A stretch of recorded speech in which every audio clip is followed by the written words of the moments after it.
Hey, fellow theme park fans, I'm here with Dalton, the Authenticator, and I've got a couple of things to talk about, Dalton. One thing everybody's bringing up, and we're going to go through an article or two here, is the fact that the Star Cruiser, the Star Wars Hotel, this big, great thing that they had wasted a bunch of money on. I don't think they wasted money on it. I just think they handled it wrong. It's crashing. It's crashing. It is burning. It is doing both, Dalton. It is both crashing and burning. It is overachieving. Oh, the humanity. I know. It is overachieving as far as failure is concerned on this thing. And you know what? It's one of those things where I wonder if anyone who is in the creative team, the Imagineers, is sitting there going, well, who saw that coming when everybody who has a YouTube channel that's interested in theme parks is going, we did. We told you. I'll take the things that everyone knew that were somehow oblivious to you category for 900, Alex. Even before the Goldberg kid got on the commercial and it was a horrible commercial and people were like, oh shit, I don't even know, and they started canceling orders. There were people like myself who were seeing that this is going to be a bad idea. And one of the main reasons that it costs like $5,000 a night and going, I'm sorry, what? Yeah, exactly. That is why this is a bad idea. And it is indicative of a bigger problem at Disney World. And so hello to Austin P. They did it wrong. Sounds like the same thing as wasting money to me. Well, okay, let me explain. I think the idea of a Star Wars hotel is brilliant. I really do. I think that if they could even say we're in a Star Cruiser and they have this thing, it's looks like a spaceship and it walls off Tatooine. Or Hoth or whatever, or areas where like you can stay over here in the Tatooine section, you can stay over here in the Hoth section, so forth and so on.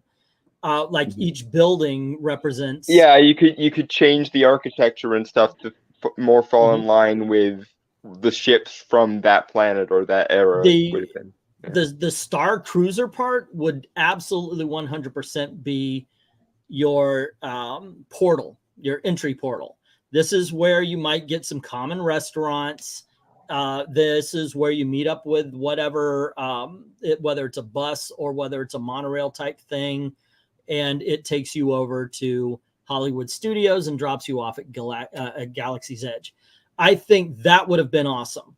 Had they made an actual Star Wars hotel where you go in, you stay, you do whatever, and they could make it very interactive on the inside, maybe charge a few extra bucks. Like they did, but it's not proportional is the problem. Except what they did, of course, was they charged $6,000 for a family of four. It's like we'll get to it. It's like $1,200 per person, but you have to have at least a minimum of 2 people.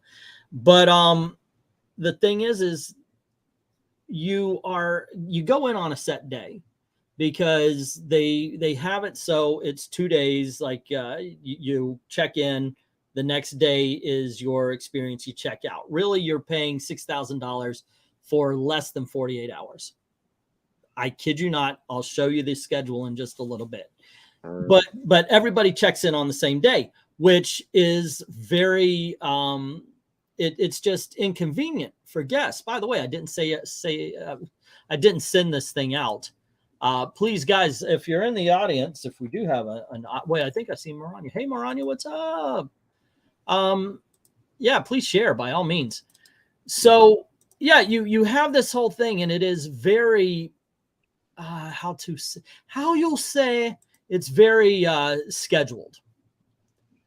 And so you're taking place to place. It's your time for this. It's your time for that. Julie the Cruise Master, and a few of you older people might actually get that one. It has you very busy, seriously. And you're going from one to the, but you're doing it on a schedule. They even have set lunch periods and set dinner periods. At least they did. I'm sure that they're going to be changing things up. It's fun as scheduled by the gated community suburbanite. Yeah. What it could have been, or what they should have done, of course. Oh, and also, by the way, the one thing that we already know is that they also based it on the Star Wars movies nobody became attached to. And that was designed also because, and look, I'm actually not really mad at Disney for this, because if you pay attention to parks and you know the park histories, oftentimes a new ride would coincide with a movie or something. They need that synergy. Oh, we're going to do a parade. You know what we need? We need that first float to be this movie. Or here's something a lot of people don't know. Why is a movie that stars the characters of Song of the South called Splash Mountain?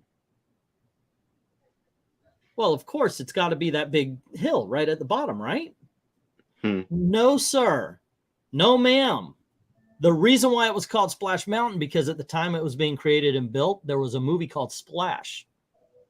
And they wanted the synergy. They wanted you to think, oh, okay, Splash Mountain. Okay, let's go see that movie now. Even though the two brands have nothing to do with each other. Nothing to do with yeah, that's why Splash Mountain got called Splash Mountain. Disney loves their synergy. Alice in Wonderland has a very prominent ride in Disneyland. It was the big movie. You know, this is something that they've always done. So they want to build a Star Wars land. They want to build a Star Wars hotel. Of course, they're going to do it based on the Disney brand ones. Because they thought, as everybody did going in, that it was going to be freaking awesome. There's no possible way that a Star Wars movie could fail this hard. People even defend the prequels. Because look, we were excited as hell for Force Awakens. We loved it. Chewie, we're home. Oh, yeah, that was geekdom. Geekdasm, yeah. All over, yeah, that was all over the place right there. Okay, we wanted Force Awakens to be awesome. I thought it was good. I liked it. We wanted the Star Wars series to be awesome. Unfortunately, it didn't work out that way. I can't say nobody, but a lot of people didn't connect to Star Wars like Disney wanted you to. So when they built Galaxy's Edge, and it's based around the time period of the newer films, people are like, yeah, I'd rather see Chewie. So they bring in Chewie. And then they're like, I don't want to buy this crap. I don't care about Kylo Ren and Rey. So they switch all the merchandise into the stuff that we like. But one thing they can't do is change the fact that all around us is Batuu and not Tatooine, which it should have been. But in all honesty, I went. Or Coruscant, or Naboo, or any of the other planets. Like, you could literally just pick one at random, and it would have been a better choice. It could have been a hotel in the Star Wars continuity, like a Coruscant hotel, or an Alderaan. Yeah, I agree. Yeah, but then I like the idea of the Star Cruiser or a Starport, because then you can go out to, like I said, I would have buildings. They could basically do World Showcase, but it could be like Galaxy Showcase. Yeah, but could you just, I mean, your mind would be blown if you stepped outside of the Star Cruiser part or the Star Portal part, and there you have Hoth, there you have Tatooine, and right in front, because you would have to make it the centerpiece, the fucking Death Star. And your also, mind would yeah. Also, guys, why is Mos Eisley Cantina not the perfect idea for a restaurant? I know, right? But instead, they've got like Griselda's Bar or something like that in Batuu. They really dropped the ball. If I were them, I would just quietly change it. You know, just start calling it Tatooine and just see if no. And you know what else? Given how well The Mandalorian did, where's the Mandalore section? There should be a Mandalore section. Yeah, they do have merchandise. So let me pull this down here, and we'll get to it. Since I did a Tim Pool. I talked for 9 minutes about what I'm about to talk about. I just said about a lot. Austin is saying, yeah, The Force Awakens really pulled the wool over our eyes. It blew my mind at the time. I loved it. I had a great time with it, to be honest. I genuinely think that if JJ was in charge of the entire trilogy, it wouldn't have been nearly as bad, because the most you can say is that JJ's version of events would have repeated a bunch of elements of New Hope, but repeated a whole bunch of the original trilogy. But the whole thing with George Lucas, and he himself has repeated this, is that like the course of events is always cyclical because there's a cosmic balance to maintain. Yeah. So that would have made sense, actually. But you put Ryan Johnson in the middle there, and he just went, well, I don't want to deal with any of these things that JJ set up for me. I'm just going to nuke it all from orbit. Yeah, it was horrible because they should have had a story laid out and they didn't. From the very beginning to very end, this is where we are. This is where we need to be at the end of this story. They didn't do that, and Ryan Johnson did screw up everything. Okay, so it says the Star Wars this is, by the way, from Inside the Magic. It's written by somebody, doesn't say. Andrew Bordwin. The Star Wars Galactic Cruiser, Disney's newest luxury hotel, has faced criticism from many fans on a variety of issues, starting with the $6,000 price point for a family of 4. The hotel provides an immersive experience in which guests will embark on their own uniquely themed Star Wars journey with a special itinerary. During their experience, guests are treated to the many unique features aboard the Star Wars Galactic Star Cruiser before eventually making their way to Walt Disney World's Resort Terminal to experience Galaxy's Edge. Still, the two-night experience has left many unimpressed, and as a result of the price and reviews, demand is rapidly decreasing. Looking at the schedule for the Star Wars experience, we could see dates are becoming, and I'm going to show you this in just a little bit. And it says, as you can see, the schedule for the rest of the year only shows 2 weeks, the week of Thanksgiving and the week after Christmas. Okay, we're going to talk about this in just a little bit here. Mm-hmm. And then it goes on to talk about what it's all about. 2-night experience where you are the hero. You and your group will embark on and that right there is a problem also. What if I want to be a Jedi? What if I want to be a Sith? Or, I want to be one of the bad guys. They should have made it where you could do whichever you wanted. It's the most immersive Star Wars story ever created, and where you live a bespoke experience and journey further into Star Wars adventure than you ever dreamed possible. Arrive at the Disney Resort Terminal, board a launch pad, rendezvous with a magnificent Helicon Star Cruiser, stay in a cabin or suite with an exquisite view of space throughout the ship. Okay, so we've shown some of this. We've talked about this. At this time, Disney has not announced a change in pricing. If you book now, most dates start at $4,809 for a voyage of 2 guests in 1 cabin. The price is $5,299 for 2 adults and 1 child in a cabin, and the price is $6,000 for 2 adults and 2 children in 1 cabin. And see, that right there is dead center heart of the problem. I know it's become a cliche for us to reference that one scene in Jurassic Park. Mm-hmm. But it's because they appear to have looked at that lawyer character in Jurassic Park. Charge whatever we want. Yeah. And treated it like an instruction manual. There are people in this day and age, especially with, not to get political, but the economy the way it is, who are struggling to buy groceries, and you want someone to spend an additional $5,000 on top of whatever else they're going to buy at Disney for the prices of everything isn't exactly pro guest. No, but you want them to spend $5,000 extra on this experience. Robert Roberts is pointing out you could take a cruise or in the Mediterranean. And by the way, I actually lived damn near a year in Thailand off of less than $3,000. A little over $3,000. I lived a year in Thailand. Mm-hmm. The $6,000 for what basically is a check-in, a day of fun, and then a check-out. $6,000. That's what it's going to cost. So here's one of the problems. Let's say you go. Okay, you're rich enough. You go and you enjoy it. It's fun. Let's say even you do it twice because you had such a good time. But you find out the big secret. They haven't changed the shows. They haven't changed the meals. They haven't changed anything. It's all exactly the same than what it was. As a matter of fact, to what you just said, no, some things have been taken away because they need to offset the money that they're not making. So now you're getting less. So you know what you're going to do? This is not a multi-visit So even if you went opening weekend and you were a Rockefeller type who could actually afford this and you had an amazing time, you're going to go a second time now and be like, well, they moved a bunch of stuff. But this is not something for repeat business. It's definitely not for something a repeat business that a middle-class family would do. This is No, a one shot. It's an And aristocrat thing. that is where their biggest problem came from, because they made an experience that's a one-off.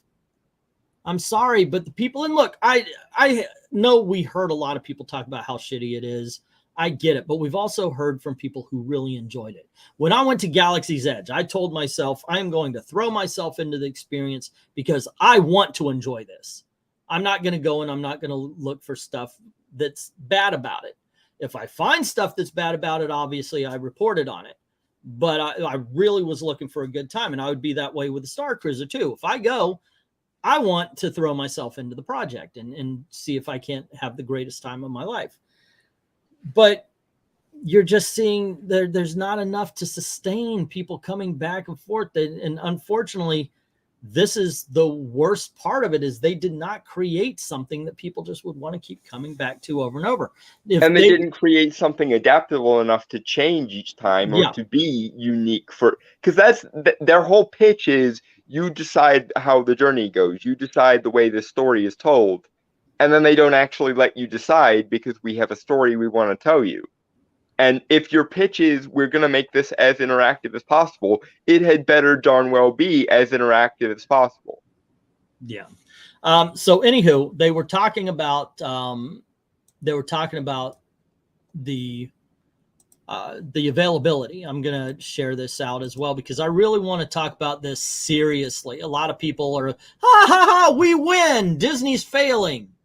We're not winning shit. And that attitude is really just kind of, it burns me a little bit. It's like people who are upset at the Roman Empire, so they're dancing on the ashes of the Library of Alexandria. You do realize you're losing things as you're winning this momentary argument, right? I want everything to We're be losing good, cultural institutions here. I would not. I actually don't want this to fail. I wanted this to be the most awesome experience you'd ever have. But here's the thing: these gray marks, these are the available days. Okay, but let me explain a little bit from the perspective of somebody who has lived in Disney World for his entire life. This, what you're looking at, what people are dancing on the grave of Disney over. So screw the black pills. I'm sorry, Gary, if your team is fucking telling you that this, sorry for the language, ladies and gentlemen, if they're telling you that this is something major, they're lying to your viewers. They are looking at your viewers and they are lying. All right? If anybody dances on Disney's grave over this scheduling, they're lying. Okay? Would you like me to explain why, Mr. Authenticator? Please go for it. I have a feeling it's gonna have to do with the days that people normally aren't in Disney. Exactly. Okay, so you've got November over here. All right. So yes, up until November 4th, you've got the Mickey Mouse, the Halloween over here. You've got the Halloween Horror Nights over at Universal Studios. There's special stuff. They're dragging them in. And then it is dead because nobody is going to go 13, 14, 15, 16, 17, 18, and 19 when they can see their family on 26, 27. All right. That's what happens. Okay. Now, I do know nobody, by the way, also comes on Thanksgiving. This right here, up until the 18th, nobody. Now, I don't want you to go spreading this around, ladies and gentlemen. I do not want you to spread this around. He wants his England time. I want my England time, because the greatest time to go to a theme park ever in the entire year is 1 through 17. Seriously. Now, I can't explain 22 and 23, in all honesty. I can't explain 26 and 27, except for maybe perhaps people aren't wanting to travel as much as they used to for the holidays, or they don't want to do this particular thing for the holidays because, and this is my theory on it, okay? Once again, this part's a theory. The other part, I'm telling you, is straight up facts, but this is my theory. Star Cruisers does not lend to visitors. if you are staying on Disney property, you come down here, you want to visit family, and trust me, a lot of people do that. A lot of people, it's during the holidays, come down here to visit their old mom, grandma, whatever, during the holidays. But Star Cruiser, you don't get that option. Star Cruiser, you don't get the option because once you're locked in, you're locked in. They're not going to. It's not going to be like, yeah, I'm Dalton. I'm staying at the Star Cruiser. Why don't you come on in and visit? No, you can't do that. So why would you pick this hotel when you could pick the All Star, or you could pick the Contemporary, or so forth or so on? I forget what other hotels there are, but there are plenty of other hotels at Disney you can just kind of and you can play by ear. Yeah, you can visit family and everything. So I'm thinking that's one of the reasons why. Plus, you do notice that on the 24th and the 25th, and by the way, your takeoff date would be the Grand 24th. Obsidian. That is taken. Now, here's another thing. January, never busy. It is never busy. January is a dead month. January really we just spent 3 months celebrating. We need time off. And this won't pick up until spring break.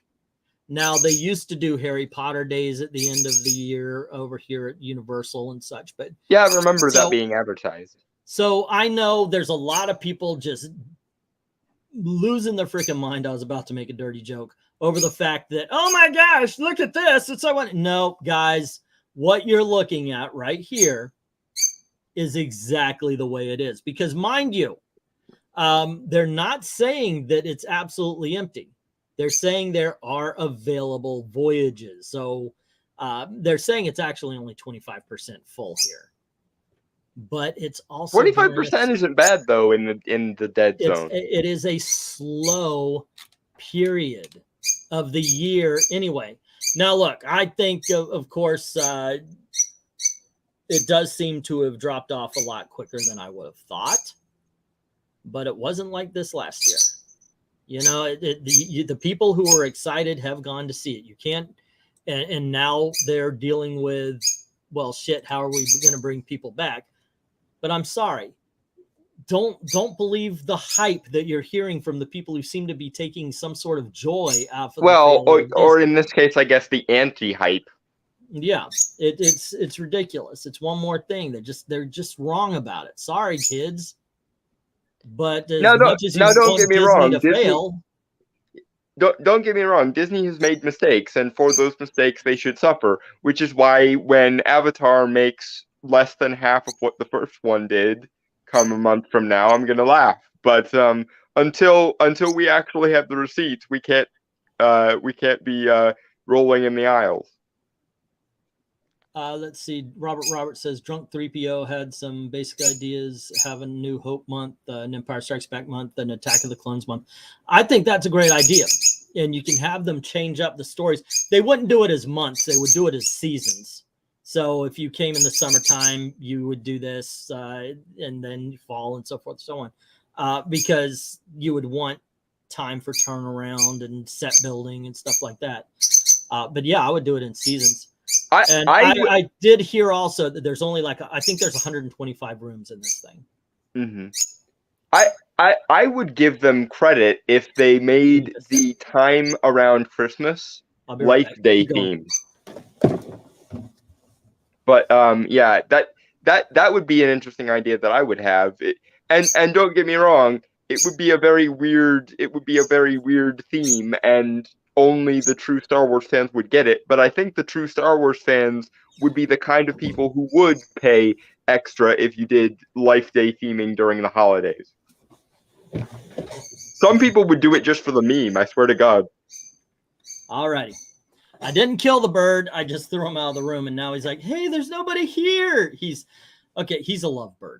Okay, he's supposed to have companionship, and when I'm doing this, I probably could quiet him down. He'll just fall asleep. Like he wants the attention. But nobody's paying attention to me. Well, I must be panicking. That's exactly it. He heard me talking, and I got a little loud. And anytime I get a little loud, he's like, "Are you talking to me? I want to go." Yeah. let's see. I don't know. I, for one, find joy in Disney failing. The company just needs to die. I disagree, of course, being somebody who lives in a town that kind of breathes and lives and eats thanks to Disney. Disney World is in your backyard. Of course, you don't want it to it's very important to the economy of Orlando and the greater area. So I don't want it to fail, but I do wish they would learn lessons. And unfortunately, they need to learn from their obvious and avoidable stupid mistakes. Unfortunately, we have a gentleman named Bob Chapek who let's just say I do not see myself ever going to Disney in the foreseeable future because he doesn't want me to. He has come out and said, "No, Englentine, I do not want you to come." By what it is they have admitted that they keep raising prices because eventually they're going to get to a price that cuts the crowds down. Think about that for a second. We're going to trim the fat. They're literally saying we don't want you here. And yeah, we are absolutely 100% advertising to the 1%. They want to make we it want so the expensive. aristocrats and the valid people, not the peasants. So in that way, Austin P, yes, I want that attitude to die. I want that attitude to fail. More and more people are going and they're seeing smaller portions at the restaurants. They're seeing they've got this Disney Genie, right? And in Lightning Lane, you pay $15 a person to get in line and skip the line. But what people are finding out is so many people are buying these. They're not saying, "Oh, we're only selling 300 of those a day." Anybody could buy them anytime. So what has ended up happening is Lightning Lane is a long ass line, and they just line people up for the regular one just to show that, okay, see, you're going past them. They are literally screwing everybody with this Lightning Lane shit. And you still have people going, "Well, no, it works," because no, it doesn't work. When you're getting screwed and when you're screwing over other people, that's not working. Yeah, the Genie Pass thing became less Robin Williams and more Wishmaster. Oh, and by the way, Ryu Halto, I actually love that little bird too. Of course, we could have a coupon day. Right, exactly. We can have a coupon day. Yeah, again, it's the Jurassic. Eglantine and I have been talking. We just need to keep that clip on standby whenever we talk about these. So they've actually come out and said that they're just going to keep raising the prices, and then at a certain point, it's going to be so costly the crowd will go down. I think we are still experiencing, by the way, the rest of the country opening up. So a lot of people made Disney reservations, and this has lasted about a year and a half now, I guess, right? About a year or so. And we're still experiencing the big crowds. But what we're also seeing is a lot of pushback and a lot of people saying, "You know what, as soon as my pass runs out, I'm not going. I'm done. I'm done with Disney. I wish I wasn't, but it's too expensive. I'm not getting what I want out of it. There are things out at Disney property I can do. We're going to talk about that in just a little bit. But overall, I do not see me going to Disney in the foreseeable future. I just don't. It's too expensive. And I wasn't liking what I was seeing. You used to go, and they were so focused on guest service that everybody had a smile. Everybody was willing to, they would almost bend over backwards to make sure that the guests had a good time. Now they're mean. Yep. It went from the customer is always right to the customer. The customer is unwashed peasants, and we want to displease them as much as we can for our own satisfaction. To answer Austin P's question, I've actually never had a churro outside of Disney or a theme park. So I couldn't tell you. I've only had theme park churros. I'm fairly certain the churros at Disney are Mickey shaped, though. Not well, unless they changed them. One thing I did like is they freaking hell, there's it's Epcot. They have an art festival, and they did have churros, and it came with a small plate that looked like an artist palette, with different icings. I thought that was kind of cool. Oh, that's a neat gimmick. um, Epcot was my they're favorite good. park when we went. It was cool. Well, I love Epcot as well. It's to me, it's for what I like to do anymore. It's good. I do wish they would put more effort into Epcot and make it more like the perpetual World Fair idea that Walt originally had for it. Because Epcot, for as awesome as it is, seems to be the redheaded stepchild or unknown bastard child of the Disney parks. Like it exists, but they all just kind of like, and also Epcot. Yeah. I don't know what else to say. I mean, these guys, they're really just trashing the experience, and we're seeing it. I follow a couple of annual pass holder sites on Facebook and so forth, and you'll it's just like on Twitter. You know how you'll say, "Hey, the sky is blue," and then you'll get a bot showing up. It's a reply bot, and it just wants to argue with you. You get that. Disney has actually paid people to respond to negative comments, but I love it. No, you don't. Nobody loves this shit. Yeah, no, if you love it, then you are wrong.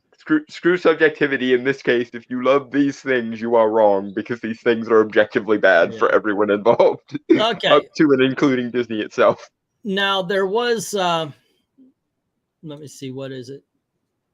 So you may have heard a little bit ago they decided they were going to do a redesign of Splash Mountain into the Princess and Frog Bayou River Cruise or something along those lines, I think. Right. Let me see if I can't find it here. There we go.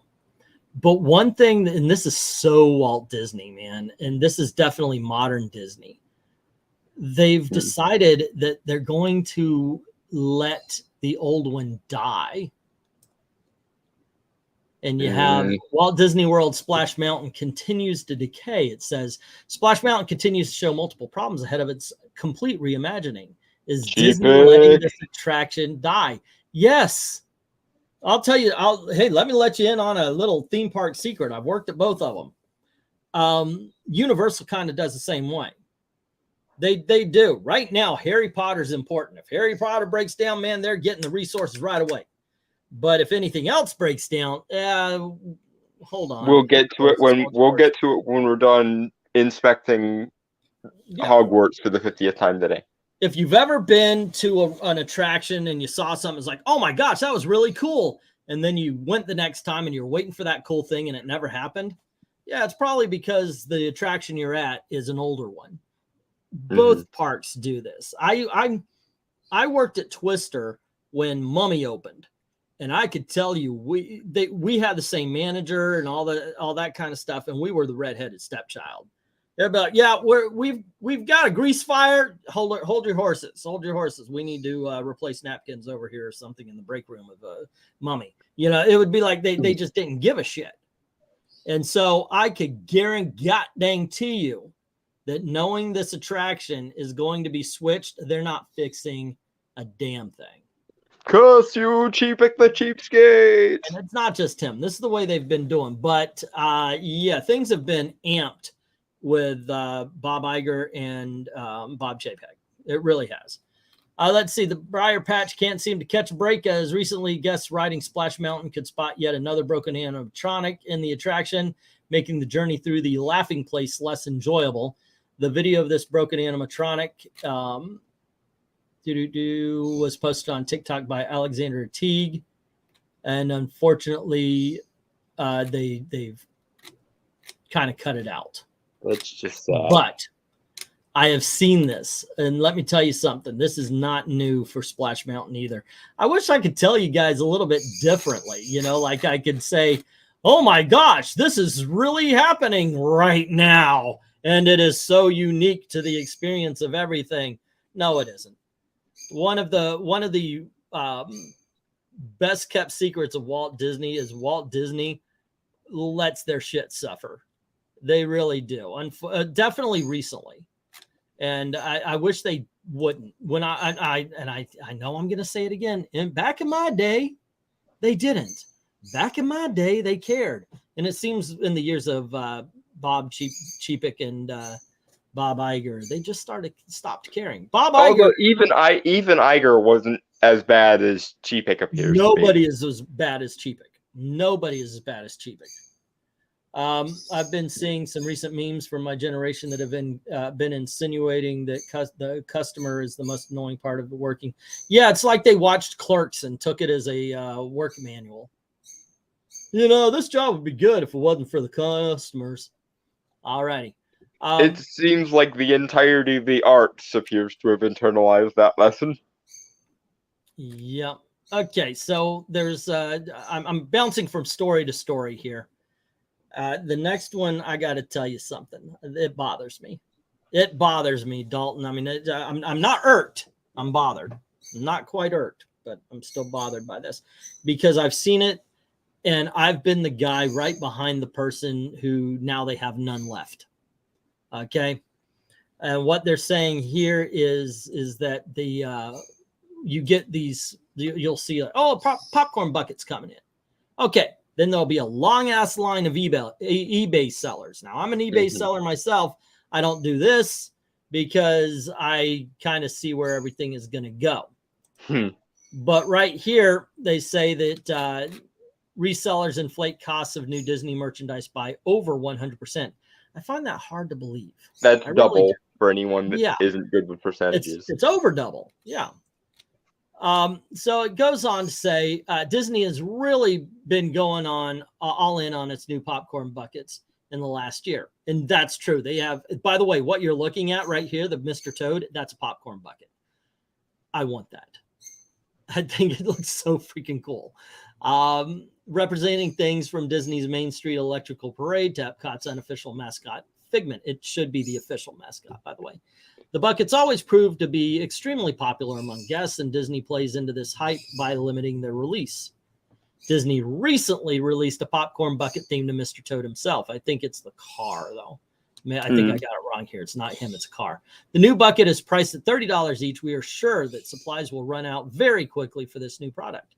So it's best to get yours soon rather than later. Unfortunately, for those who miss their chance, you may end up at the mercy of online resellers. And that's what they're here talking about. Now, I was kind of wondering. I was like, wait a second. It can't be Disney's not doubling the price. No. If you want one, you got to go to eBay, and here's $103, $78, $89, $90, $99, $185. As you can see, sellers have listed a new popcorn bucket for over double what the bucket retail. It's Disney's version of the speculator boom is basically what's going on here. So, and this is why... and here's why I would never do this, and here's why I don't like that others do it as well. Once again, this bothers me because most of the time, a lot of the behavior, you're not going to affect me. You're a dickhead. You're dumb, but it's not affecting me. Stupid is as stupid does. Right, let me talk about how dumb you are, and then we'll move on to a new subject. This, on the other hand, is going to screw people over because Disney is going to see these people getting 110, 120, and then they're going to well, if people are willing to pay that, well, then we'll just price it for that. Yeah, of course, Disney's not going to think that means that these people are only going to take those buckets and then get them on eBay for $200, $300. But and the death spiral of bouginess follows. And that's going to go over and over. See, now that's why I wouldn't do what they're doing, where I go and I use my annual pass or something like that, or whatever discount I get. But that's what they're doing here. Either that, or what they're going to do is they're going to limit or stop the annual pass or whatever discount. If you're an employee and you're doing this where you're buying stuff and then selling it, and they find out, you're freaking fired. So be very careful about that kind of thing. Seeing that bucket makes me want to drive off of Motorcar Mania. I know, right? I love Mr. Toad, man. That is one of the greatest cartoons created by Disney. I do kind of wish that it had come out at a time where it could have been a full Wind in the Willows movie. Yeah. But hey, you know what? Same thing with Ichabod. Like, I love the shorts, I do, but I kind of want to see the alternate universe version that they were full movies. It's still pretty cool though. I like what we got. It's a masterpiece. It's a classic. So yeah, okay. No, they're good. It's just I kind of knowing that they were once going to be full features and that they got shafted, I kind of want to know what would the full version have been like. Yeah. Now, here's the thing, and we're going to end on this because I always like to end on a high note. You may have noticed I'm fat. I got kind of weight problem. We never noticed. No, it's not so much here and here. It's more in this area. But it is not because of any glandular problem or anything along those lines. It's because I love to eat. I hate to exercise. And that's a bad combo. But rather than lament Matthew Broderick from the producer screaming fat at the top of his lungs. Fat. Yeah. Now, rather than lament that, I actually understand that's who I am and sort of embrace it. So here are some Christmas treats I plan to go to get during the holiday season, because why? You don't need a park ticket. One of the things you're gonna make me hungry again, aren't you? I am. That's my plan today. One of the things I actually love doing is going from hotel to hotel and check out all the decorations. Because I'll tell you something, man. Disney at Christmas time is a beautiful thing. I've always loved it my entire life. I like going and checking out all the hotel decorations. I will try definitely to get to Fort Wilderness for you guys, just to revel in the Christmas tree. Fort Wilderness, it's the lobby is like 4 stories tall, and so is the freaking Christmas tree almost. It's huge. It's huge. Okay, fair point there, Austin. Fair point. But in relation to this food article, I may be skinny, but for those that don't know, I am quite the obsessive foodie, especially when it comes to desserts. And here we go. Yeah, he's gonna make me hungry again. So the Grand Floridian is the first one we're going to visit. It's on the monorail line along with the Polynesian and the Contemporary. Grand Floridian is the big dog. This is you're rich if you get a room here. Either that or you've been saving forever and ever, and this is the one thing you wanted to do. They always have a gingerbread there. Of course, they've got their Christmas tree, a gingerbread house, a lot of really interesting things there.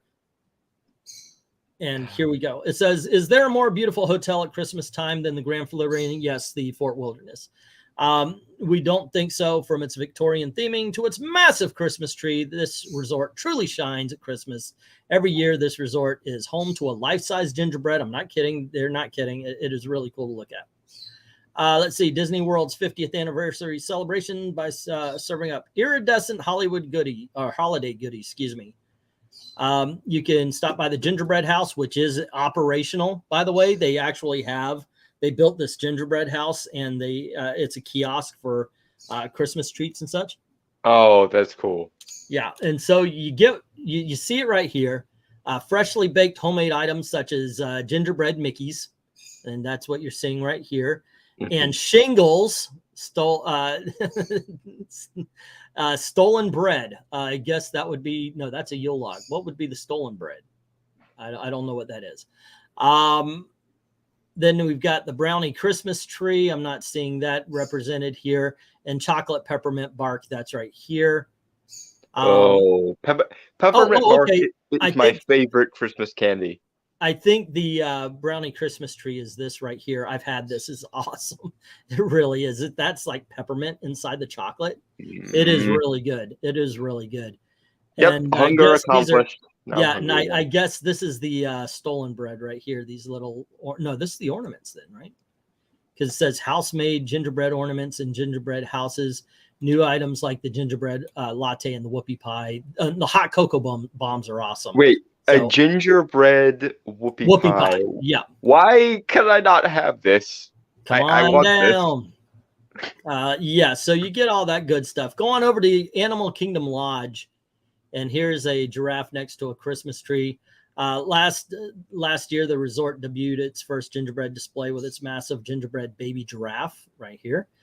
This year, you'll get to get your very own. Starting December 6th, you can grab a gingeraffe cookie to enjoy. Didn't we cover when the baby giraffe was born over in the safari? Yeah, we did. We talked about the baby giraffe. Then you can go to the Beach Club Hotel, and right away, I am a sucker for Rice Krispie treats. I love Rice Krispie treats. Let's see. We're just preparing for Thanksgiving, aren't we? Yep. You're not fat. You're just plump and not skinny. That is true. But when I stand up, it's definitely there. Stolen will look similar to strudel, but more bread-like. Oh, well, thank you, Maranya. Maybe that's maybe that was the log. The German spelling of stolen. Okay, that's why I can't read what he's reading while we're scrolling through these. So that would be why. We go over to Beach Club and says this is another resort that takes go big or go home mentality at Christmas time. Their life-size spinning carousel. I kid you not, I've seen it. I will show it to you. I'll do it. I'll do a tour. It is so cool. It is a life-size spinning carousel made of gingerbread and chocolate.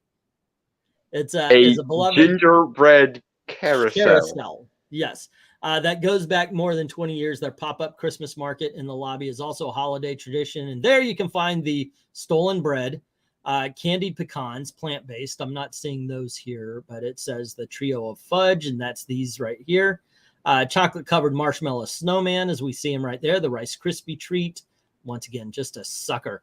The chocolatey Mickey cookies and the peppermint bark. We've seen and the shingles as well as the gingerbread cookie. So, I could eat an entire forest of peppermint bark and not feel I love guilty. Peppermint bark as well. Not that rolled log is a Yule log, totally different. Well, thank you, Maranya. I certainly appreciate it. If you want to jump on, I'll send you the link.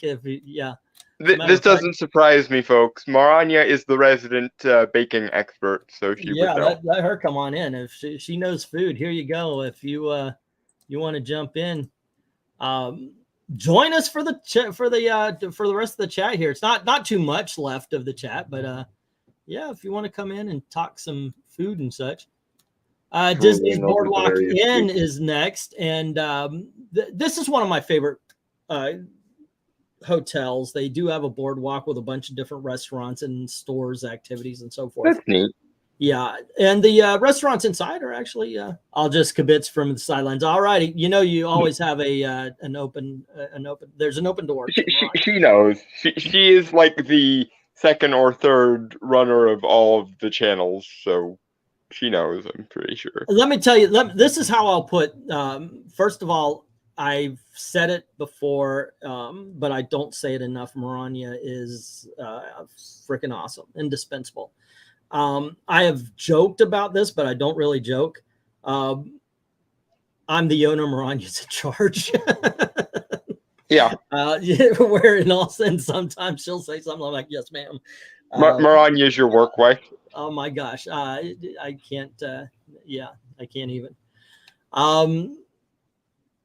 I don't know if I ever could voice, by the way, Maranya, how much you have meant to me and the channel. And there you go. The entire community here, because quite frankly, Maranya is kind of everybody's mom, and she keeps everyone in line. Yeah. Next time, I'll tell you what, I'll give you a heads up if we have another treat, or we like the food festival. Christmas is coming up. Epcot usually has a food festival around that time as well. If you want to jump on, we'll talk. I'll let you know, that way you know to come on. The Disney Boardwalk Inn, once again, awesome resort. Has one of my favorite brunches, the best shrimp and grits I've had. The resort is going all out this year. Back again as a gingerbread replica of the resort and all of the festive decor that goes with it. In addition to that, you'll find the Minnie and Mickey sugar cookies, the giant gingerbread Mickey, the gluten-friendly and plant-based gingerbread Mickey cookie. I guess that's this ugly plant thing. Well, I mean, people do have gluten intolerances and things, and unfortunately, gluten-free has become a watchword among hipsters. So the problem that was inevitable. The plant-based. Me and Gail, we went to the Epcot Food Festival one time, and it was in a terrarium. It was a vegan. It was a vegan chocolate pudding, and it looked awesome. It had matcha dust, and it looked like a field, and I thought it was beautiful. So I'm like, I'm gonna try this. I can't wait to try this. So I dig in. I put I know exactly. It tasted like manure smelled. Like if you've ever been near a horse stables, That is how that thing tasted. It was horrible. And Gail took a bite and she goes, wow, nothing broken about that milk and sugar wouldn't be able to fix. It was pretty something. Let's see. I heard you sneeze, but that's the last thing. You all right? Yeah, I'm fine. Okay, cool. It Let's was see. just a sneeze, and I didn't want to derail anything. We have the artisan peppermint marshmallows, and is that Ooh. And then the carnival bark, and then the gingerbread frost cocktail. Man, I want to go there. Oh, contemporary Gingerbread cocktail. Yes, please. Yes. I love this, by the way. This is the contemporary. This is the one the monorail drives through. I love the contemporary hotel. It's one of my favorite hotels to go and hang out. And they do, this is huge, by the way. That small picture does not lend itself to how that actually looks. It is huge. And it's done with the Mary Blair characters who, of course, if you've ever been on Small World or ever seen Small World, Mary Blair is the one who designed the characters in there. So you get the gingerbread castle, and it says it's not the only merriment to be had at this iconic resort. From cookies to cake to high-octane drinks, you'll find something to please every palate. Served at various locations throughout the resort, you'll find a 50th anniversary gingerbread castle brick. I guess this. You know, I probably shouldn't love sweets as much as I do, given that diabetes is fairly common in my family, especially on my dad's side. But times like this makes me not care, because this is worth diabetes for this kind of stuff. I worked in a horse farm, not a smell I want in a cookie. It was horrible. It was one of the worst things I've ever eaten, Austin. Seriously. Let's see, the family tradition cookie box featuring a coconut macaroon, and that's this right over here. And it's from Chef Jeff's family. Hey, it's a friend of Jack's, I guess. A sugar cookie from Chef Kelly's family, a butterball from Chef Amber's family, and a kitchen sink cookie representing all of the cast and the bakery coming together to bring this display. You get the chocolate peppermint cookie, the Linzer cookie, and the gluten-friendly 5-legged goat cookie. Now, to explain this, you might not know this. There is a Mary Blair mural on the wall. So when you're passing by and you're passing through the contemporary on the monorail, if you look to your left or your right, whichever, not at the very top, but on one of the ridges, you'll see a goat and it's got 5 legs. It was just a little bit of an Easter egg thrown in when Disney first built the contemporary. Neat. Let's see, hot cocoa bombs. We got frozen hot chocolate with peppermint schnapps. Oh, I want to go. Oh, I want to go. I don't even drink that often, but a good cocktail like that makes me reconsider my no drinking rules. Can't get enough of the Holly Jolly holiday concoctions. Try the new gingerbread martini. Absolute elix, vodka, rumchata, creme liqueur, and gingerbread spice featuring a rim of gingerbread. Freshly baked in the resort bakery. It's the perfect blend of sugar and spice and everything nice. You can find this delicious martini, beverage gingered, not stirred. You can find this at the Grand Floridian Cafe, Citrico's Enchanted Rose at Disney's Grand Floridian, the Boma Flavors of Africa and Sanaa at Disney Animal Kingdom, Chef Mickey's in the Outer Rim at Disney's Contemporary, and Cape May Cafe at Disney's Beach Club. Alrighty. And there you go, gang. A few of the sweets that are good to eat. Disney food. I'm going to go have to eat a muffin after this just to get out the sugar. Yeah. So there you go. Well, by the way, this, we were talking about them changing the portions, right? Guests blown away by tiny slice of cake served to them at the pricey Disney restaurant. Let's see, where were these people? Oh, don't mess with my desserts. Get between me and my desserts and you die. This is how that works. Where were they? 8-layer skinny cake of the Caribbean. Now this is really where there you go. This is their 8-layer cake. Wait a second. 1, 2, 3, 4, 5, 6, 7. Holy shit, that is an 8-layer cake. That is so tiny. How much did that cost you? It cost $10 frickin'. Okay, just to give you a heads up there, when we went before COVID, it would be $10, maybe sometimes 12, but it would be a cake. When we went on my birthday to Chef Art Smith's, even we got his cake. It's got a name to it. It's a specialty only of that restaurant, and it was like this big. It was huge. This is embarrassing, Disney. You have gotten in between me and my desserts. This is what it looked like. This is what it used to look like. We started laughing when this arrived. The pic does not do it justice to how thin the cake slice is. Huge disappointment, as we love cake and happen to be well experienced with the concept of cake slice. Yeah, wow. Okay, Disney, you are now being unironically less generous than Marie Antoinette.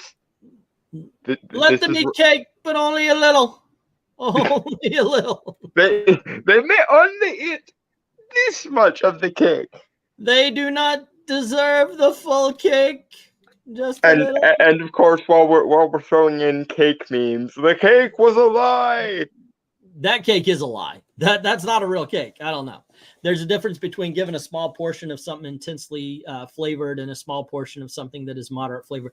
And she's right about that. That's you could sometimes get a little not a bonbon, but there's a word for it. There's chocolate shops and ganache, I think, and they sell about yay big truffle. Yeah. And okay, I picked one up. I was like, okay, it's $3.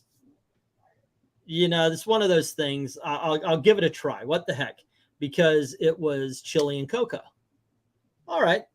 I popped that thing in and it just went. It was a flavor bomb. It was awesome. And I think you're right about that, because I don't think I could have eaten a big ass candy bar of it. You know, it needs to be something that small if it's going to be something. But the problem is, as you say, you used to get an entire like Cheesecake Factory sized portion of it, and now it's the little quote unquote artistic bite. Like, I like fancy food, don't get me wrong, but one thing that artsy hipstery chefs do that absolutely does drive me up a freaking wall is the little tiny portions. Like, you pay $20 and it's literally one like nugget's worth of food. That gets to me. It used to be, and this is probably why they don't want to give you a big portion, but they should consider prices, is that they would give you a piece or a serving of a dessert that was good for two. Mm-hmm. And I know me and Gail, just based on price, if we go out to one of these, would split it. Yeah, we either pick an appetizer or a dessert. If we had good weeks or something, if we were feeling like we could handle it, then yes, we would get one of each, but we would always split it. We don't, and plus, you know, you're going to be walking around a theme park. You really don't want to get heavy food, because then it's going to be a pain. Yeah, or something with too much. But you do want to get a deal, so I don't know. Anyway, guys, those are the stories of the day. Thanks for hanging out with us. Please share this out. Comment in the comment section below when we post the video. Let us know what you think of the new prices. What do you think about the Star Cruiser, so forth and so on, everything we talked about. Do you get mad at the resellers for butting in and buying like 900 of all these things when they pop in? Let me know in the comments. And below. Does the lack of desserts make you want to go full Boston Tea Party on their posteriors? Exactly. I want to do another Revolution. It has been a long time since I've done it. You may take my freedom, but you will never take my desserts. All righty, kids. Once again, thank you very much for hanging out with us, and thank you very, very much for watching. Have a zippity-doo-dah day. Cheers, guys.